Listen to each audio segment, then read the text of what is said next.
तो hello hi guys, welcome back to your own academy अभी academy.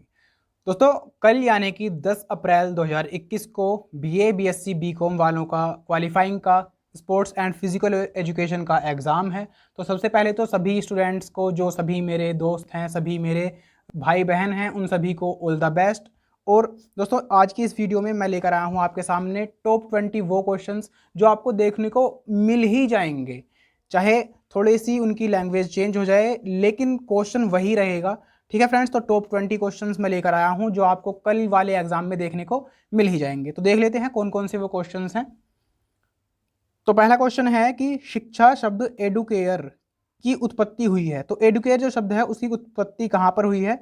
Bharat में, नेपाल में, जर्मनी में या रोम में? तो इसका जो सही जवाब है वो है ऑप्शन डी, यानी कि रोम में। तो रोम हमको सही जवाब लगाना है। सेकंड क्वेश्चन है, वास्तव में जीवन ही है जो हमें शिक्षित करता है, यह किसका कथन है? दोस्तों, ध्यान रखना कि ज्यादातर जो क्वेश्चन है हमारे इस टॉपिक से, इस सिलेबस में जो कथन कहे गए हैं उनसे ज्यादा क्वेश्चन आने के चांसेस हैं। तो जो कथन वाले क्वेश्चंस हैं उनको ज्यादा पढ़ेंगे, उनको ज्यादा याद करेंगे। ठीक है फ्रेंड्स, तो इस क्वेश्चन में पूछ रहा है वास्तव में जीवन ही है जो हमें शिक्षित करता है, यह कथन किसका है? तो ऑप्शन है महात्मा गांधी, रेमोंड, शंकराचार्य, डॉक्टर जाकिर हुसैन। तो सही जवाब जो है इसका वो ऑप्शन बी, यानी कि रेमोंड हो जाएगा। थर्ड क्वेश्चन की तरफ चलते हैं। थर्ड क्वेश्चन में है शिक्षा का उद्देश्य पूर्ण मानव विकास है, यह कथन किसका है? तो ऑप्शंस हैं R R Rusk, Thomas Wood, अरस्तु या पेंटर। तो ऑप्शन नंबर डी, यानी कि पेंटर, इसका सही जवाब हो जाएगा। क्वेश्चन नंबर 4 है शिक्षा जीवन संचरण है जो प्राणी दर प्राणी चलता रहता है, कंटिन्यू रहता है।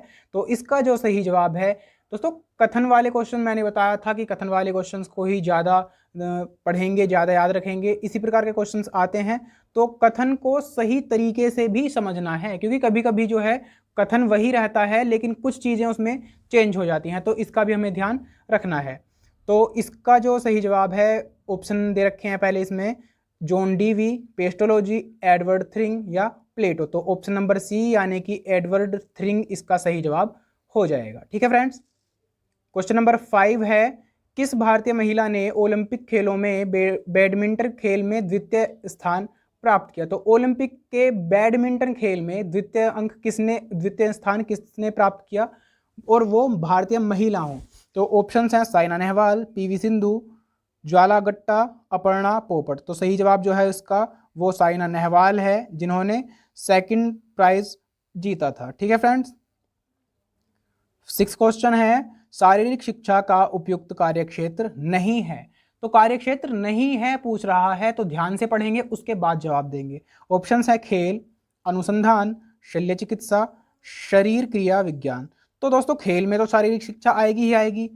अब अनुसंधान, अनुसंधान यानी कि रिसर्च, रिसर्च तो किसी भी प्रकार की हो सकती है, उसमें शारीरिक शिक्षा का महत्व नहीं होता, यानी कि ये शारीरिक शिक्षा का कार्यक्षेत्र नहीं है।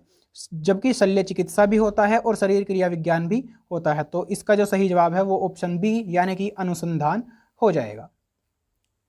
7वां क्वेश्चन है भारत को आज भगवत गीता की नहीं बल्कि फुटबॉल के मैदान की जरूरत है, यह किसका कथन है? ऑप्शंस हैं स्वामी विवेकानंद, रविंद्रनाथ टैगोर, महात्मा गांधी, डॉक्टर सर्वपल्ली राधाकृष्णन। तो ऑप्शन जो सही इसका जवाब हो जाएगा वो हो जाएगा ऑप्शन नंबर ए, यानी कि स्वामी विवेकानंद। उन्होंने ही कहा था कि भारत को आज भगवत गीता की नहीं बल्कि फुटबॉल के मैदान की जरूरत है। नेक्स्ट क्वेश्चन यानी कि क्वेश्चन नंबर 8 है हॉकी खेल का मैच प्रारंभ होता है। अब इसमें कुछ यहाँ पर स्टेप्स दिए हुए हैं कि किस स्टेप से हॉकी का मैच प्रारंभ होता है। दोस्तों, इस क्वेश्चन में मुझे भी कंफ्यूजन है, तो यदि आपको इसका सही जवाब करेक्ट पता है तो आप प्लीज़ कमेंट में मुझसे बता दें कि इसका सही जवाब ये है।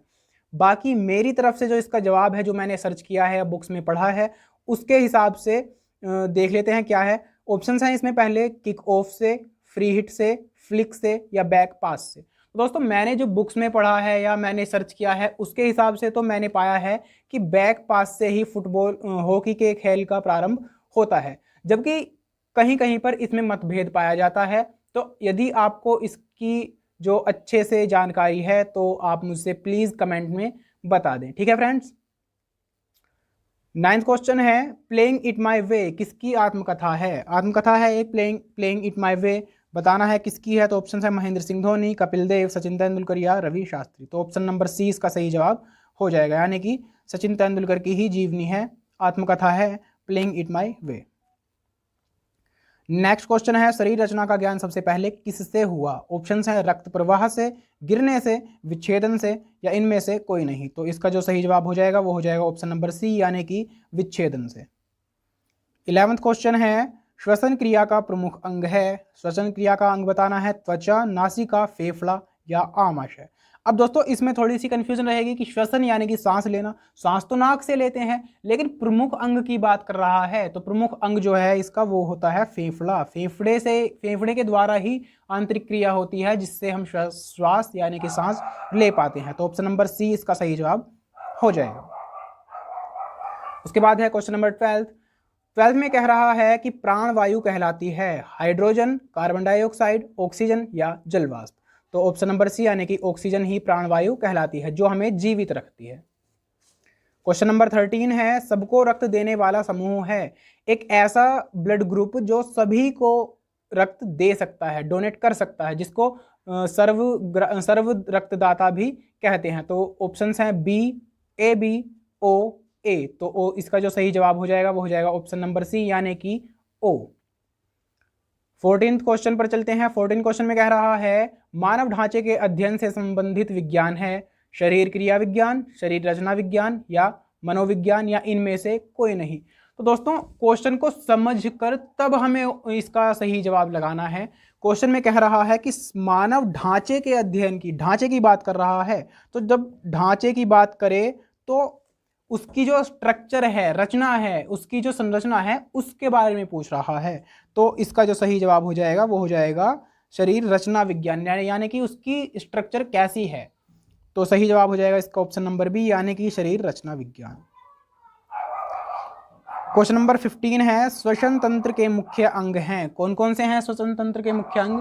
ऑप्शन नंबर ए है ट्रेकिया, बी फेफड़े, सी नाक या डी उपरोक्त सभी। तो दोस्तों ट्रेकिया अंग से भी श्वास जो तंत्र होता है वो हमारा चलता है।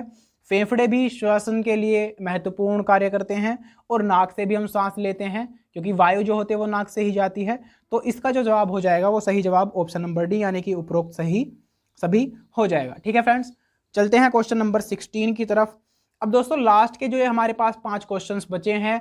मैं आशा करता हूं कि इन 5 क्वेश्चंस के जवाब आप मुझे देंगे। ठीक है फ्रेंड्स, क्योंकि आपने भी अच्छी खासी तैयारी कर रखी होगी। जो बीए, बीएससी या बीकॉम के स्टूडेंट्स हैं फर्स्ट ईयर के लिए, उन्होंने अच्छी खासी तैयारी इस एग्ज़ाम की कर रखी होगी। कल ही एग्ज़ाम है, तो मैं उम्मीद करता हूं कि इन लास्ट 5 क्वेश्चंस के जवाब आप मुझे देंगे। ठीक है फ्रेंड्स, तो 16 क्वेश्चन है, जलीय अणु किन 2 परमाणुओं से बनता है। ऑप्शंस हैं ऑक्सीजन नाइट्रोजन से या नाइट्रोजन हाइड्रोजन से या हाइड्रोजन ऑक्सीजन से या इनमें से कोई नहीं। तो इसका जवाब आप कमेंट बॉक्स में दे सकते हैं। क्वेश्चन नंबर 17 है, मनुष्य शरीर है एक कोशिकीय, बहुकोशिकीय, ए व बी दोनों या इनमें से कोई नहीं। तो इसका भी जवाब आप कमेंट सेक्शन में देंगे। क्वेश्चन नंबर 18 है, एक वयस्क के हृदय का वजन होता है 100 से 200 ग्राम, 200 से 250 ग्राम, 250 से 320 ग्राम, 400 से 500 ग्राम। तो इसका भी जो सही जवाब है वो आप लिखकर कमेंट करेंगे। क्वेश्चन नंबर 19 है, मानव चेहरे में कितनी हड्डियां होती हैं। 10, 12, 14 या 17। क्वेश्चन नंबर 20 है, कुपोषण किसके कारण होता है। पानी के कारण, संतुलित आहार की कमी के कारण, वायु के कारण या गर्मी के कारण। तो इन 5 क्वेश्चंस के आप जवाब कमेंट्स में देंगे। ठीक है फ्रेंड, इसी के साथ मैं अभिषेक कुमार लेता हूं आपसे विदा। कल के एग्जाम के लिए फिर से सभी को बेस्ट ऑफ लक। मिलते हैं अपनी नेक्स्ट वीडियो में। ठीक है फ्रेंड्स।